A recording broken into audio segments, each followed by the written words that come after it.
Shine परिवार के आप सभी कस्टमर, सभी एसोसिएट, आप सभी को Rashid Naseem, chairman shine group का प्यार भरा नमस्कार। साथियों, पीछे काफ़ी समय से आप सभी लोगों के सामने 2019 के बाद की गई रजिस्ट्रियों के बारे में आप सभी लोगों को बताया जा रहा है और ये बताया जा रहा है कि इस रजिस्ट्री में काफ़ी खेल किया गया, काफ़ी घोटाला किया गया है। साथ ही साथ ये भी बात सही है कि इसमें से कई रजिस्ट्रियाँ ऐसी हैं जिनमें कंपनी मैनेजमेंट का इन्वॉल्वमेंट रहा है, इसमें कोई दो राय नहीं है।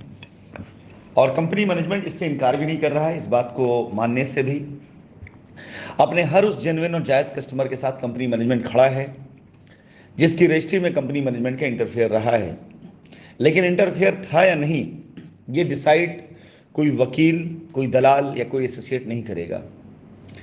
ये डिसीजन एसोसिएट प्रेसिडेंट जो समय लैंड देखा करते थे उनकी तरफ से भेजी गई मेल और उनके हिसाब के आधार पर किया जाएगा। मैं आपको बताना चाहूँगा कि बहुत तकलीफ के साथ कि 99% लोगों ने डिटेल दी ही नहीं है।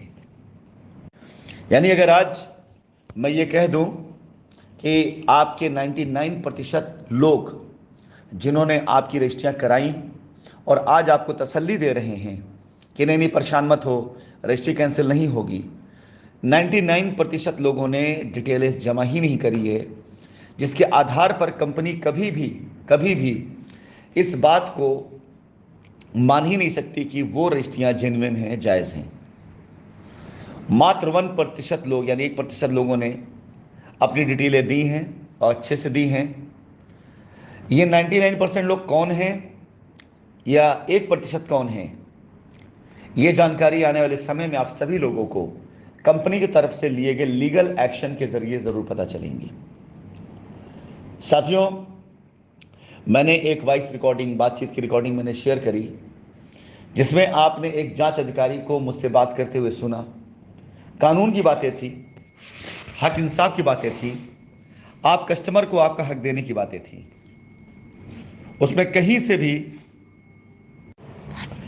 कोई ऐसी बातचीत नहीं थी जिसके द्वारा कंपनी की मंशा यह जाहिर हो कंपनी अपने पैसे या ज़मीनें कस्टमर को नहीं देना चाहती है। इन बातचीत के आधार पर आप खुद अंदाज़ा लगा सकते हैं कि कंपनी एक्ट के तहत आप सभी लोग जिनकी रजिस्ट्रियाँ 2019 के बाद हुई है उसे कंपनी कानूनी तौर से कैसे निरस्त करवा सकती है। मैं आप लोगों को कुछ पॉइंट्स बता देना चाहूँगा। अगर आप वो कस्टमर हैं, उनसे संबंधित कस्टमर हैं, तो इमीडिएट आप अलर्ट हो जाएं, क्योंकि सबसे पहली गाज या सबसे पहली तलवार ऐसे लोगों पे गिरने जा रही जो इन लोगों से संबंधित हैं।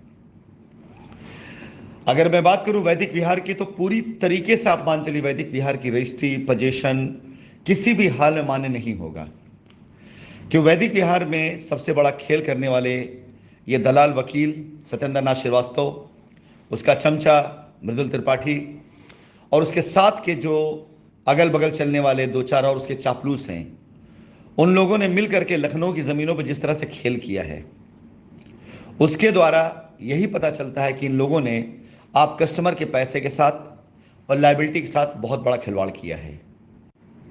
अब हमारी बातचीत सिर्फ वॉइस रिकॉर्डिंग के माध्यम से या फेसबुक लाइव के माध्यम से नहीं, बल्कि आप सभी लोगों के बीच में डॉक्यूमेंट्स और कानूनी कार्रवाई के माध्यम से भी आपके बीच में आएगी। पीछे कुछ दिन की खामोशी सिर्फ इस बात को लेकर के थी कि हम अपना कानूनी रास्ता मजबूत करते हुए आप कस्टमर के बीच में आना चाहते थे। जिस प्रकार से आप कस्टमर्स को बेवकूफ़ बना करके इन लोगों ने अब तक आपकी लायबिलिटी से खिलवाड़ किया है, आप जरा सोचिए कि पोलस्टार सिटी पर क्या किया जा रहा था। आप कस्टमर का कब्जा ही तो दिया जा रहा था ना, लेकिन वहां पे तिकड़म लगाकर कैसे आपका काम रोकने की कोशिश की गई। पैराडाइज गार्डन पर क्या था, आपको कब्जा ही देने की कोशिश की जा रही थी ना, लेकिन वहां काम रोकने की कोशिश की गई।